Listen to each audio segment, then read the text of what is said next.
Good afternoon, mga kapatid. Gandang hapon po. Ito po si Aling Marie. Magkukwento lang ng konti. No? Sure ako, para naman mga isdang piranha yung mga DDS. Para ako ay kuyugin. Ang sistema, hindi man ako nauubos. Andito pa rin ako. So, ano po masasabi ninyo sa pakikipag-ugnayan ng ating presidente sa ating paboritong si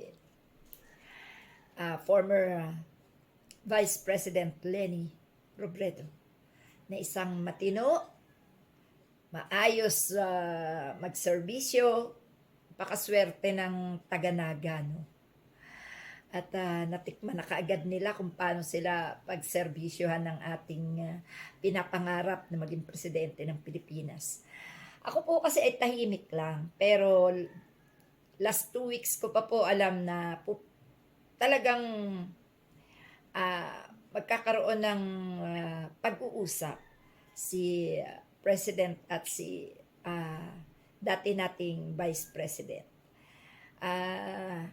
Kaya nga ba, lagi akong may pahapyaw sa aking mga vlog. Ang sabi ko, sana nga, ikaw na. Sana, ikaw na nga. 'Di ba? At yun nga po, alam ko po, ramdam ko po, at na ang mga pulahan ay susuport kung sakali kay Attorney Leni Robredo, no? At maybe kay Senadora Riza, no?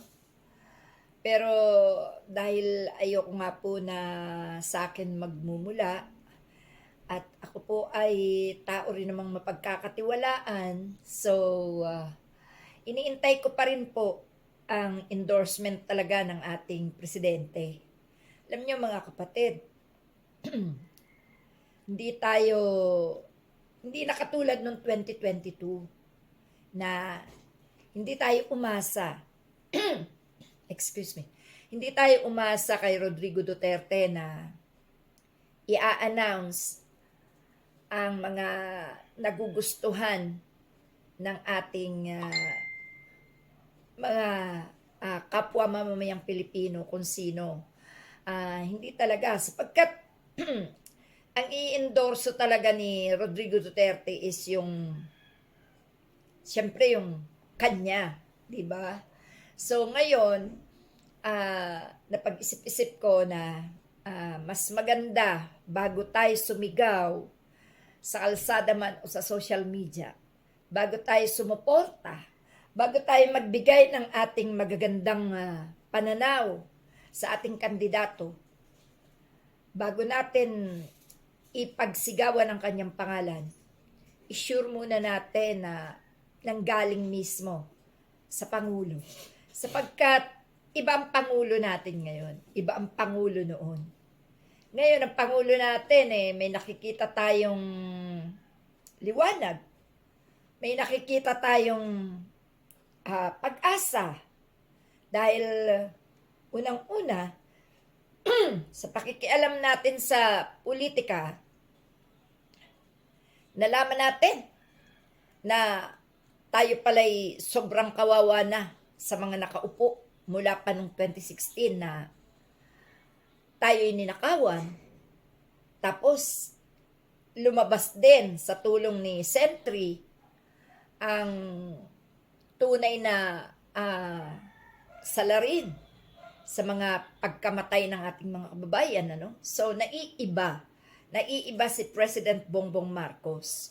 Kung kaya naniniwala ako na kasi wala naman tayo nakikitang matatag na pwede niyang endorse sa mga naging kasama niya eh.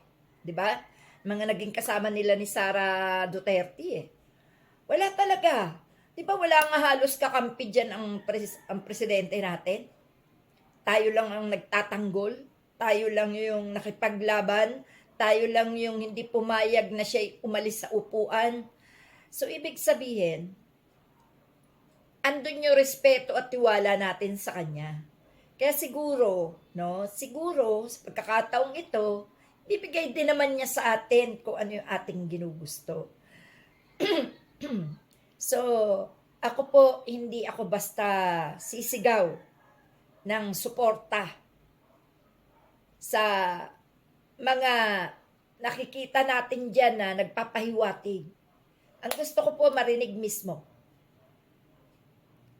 Itataas mismo ng presidente ang gusto niya maging kapalit niya sa upuan sa 2028. Dahil kung kagaya ni Sara Duterte na maagang nag-announce dahil siguro natatakot siya sa mga nangyayari sa paligid niya na kabi-kabila ay problema, nag-announce siya.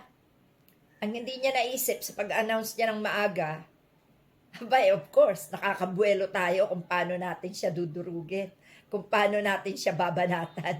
Ay, di ba? Kasi sariwan-sariwa sa isip natin kung ano yung mga pinagagagawa niya katarantadahan. So, yung atin, saka natin isisigaw kapag talagang nasa period na tayo ng pangangampanya. At kung maagang magpahiwatig ang Pangulo kung sino ang kanyang susuportahan, kanyang i-endorse sa atin, di pwede na natin siyang sundan, no? Kasi ayoko rin nung isisigaw ko, lalo na ako, mga kapatid. Pag ako sumigaw, talagang delubyo ang mga DDS, no? So, ayoko naman na mababalahura ang aking presidente sa 2028. Kaya, tahimik muna, no? Bagamat nararamdaman ko, bagamat may naiintindihan ako, bagamat alam ko na talagang hindi ako mawawalan ng pag-asa na yung aking nararamdaman ay totoo, no? So, salamat at nagkaroon ng linaw kahit na nga ba inuna ang trabaho bago ang politika, napakaganda po. Napakasarap tingnan. Napakasaya. Alam naman natin talaga wala naman talagang may endorse si President Bongbong na alam niyang malakas sa tao. Malakas talaga si Attorney Lenny. Pero sabi ko nga, hintayin natin na sa kanyang bibig at sa kanya mismo manggaling. Dahil kasi si President, kompleto yan May mga makinarya din yan. Siyempre, yung kanyang gustong maging presidente, meron siyang maitutulong. Hindi katulad noon, talagang kawawang ating President Leni Robredo talaga. Wala siyang makinarya, wala siyang troll farm, wala siyang solid na tao talaga. Solido talagang totoong mga tao ang sumuporta kay Attorney Lenny. Hindi tayo mga mapagkunwari. Talagang tao, buhay, no? Buhay na buhay. At kung si Sara Duterte lang naman ang tatapat nung time na yon at hindi kasama si President Bongbong, wala, taob si Sara Duterte noon, no? So, totoo lang, taob si Sara Duterte. Kaya lang naman lumabas yan si Sara Duterte dahil kay Presidente Bongbong. Noon aminin ko, kaliwat kanan, harap likod. Nagrarally kami, campaign rally. Kaya nagkakandadulas-dulas ako Bongbong, bongbong, bongbong, bongbong. Talagang BBM, BBM, BBM, BBM. Nawala yung yung power ko sa Rosas. Naisigaw ko rin, BBM. Alam niyo mga kapatid, meron palang pahiwatig yun, ang Panginoon. Kung bakit yun ang naisigaw ko. Darating pala yung time na susupport din ako sa isang Marcos, no? Bagamat naranasan ko din ang martial law, naranasan ko rin yung kahirapan noon. Pero hindi ganito ka-worse sa ginawa ni Rodrigo Duterte ang mga nangyari. At na siyempre nalulungkot ako noon, nalulungkot kami, yung aking nanay, tatay, na nakakabalita kami sa radyo ng mga patay, yung mga torture. Pero bata pa ako noon, di pa ganong abot ng isip ko ang mga dahilan, no? Ngayon ko lang lahat naunawaan itong nagkaroon na ng people's power. 24 years old na ako noon, no? At yun nga,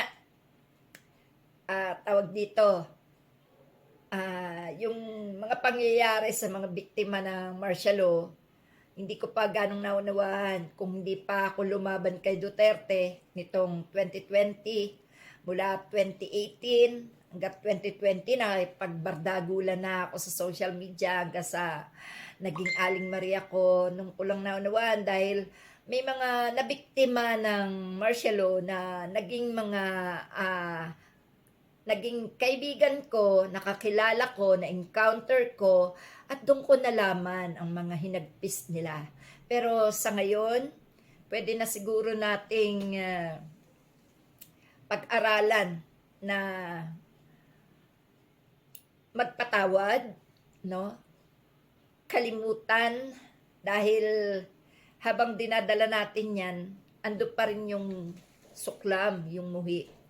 Bagamat binabayaran na ng anak, no? Atin na itong unawain.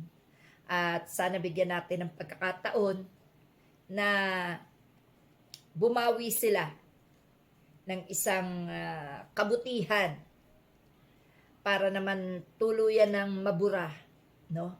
Ang mantsa. Ano? So, yan po mga kapatid, at salamat dahil nagkakaroon na ng konting liwanag. Is itong si Sara Duterte, atat na atat siya na mag-announce, ayan tuloy. Lalo siyang nadudurog ngayon. Pati ang mga alipores niya. Ito si Aiko Melendez, ano? Hindi mo talaga masasabi yung mga taong dati, mga artista na hinahangaan mo yung pala yung mga baribat at bobo pala, no? Mga bobo at tanga. Pero kung sa pera siguro nga ang titingnan, ibang klase. Pera talaga ang pinagagana ni Sara Duterte dyan. Kaya nagkaganyan yung mga yan. Bayad dito, bayad doon.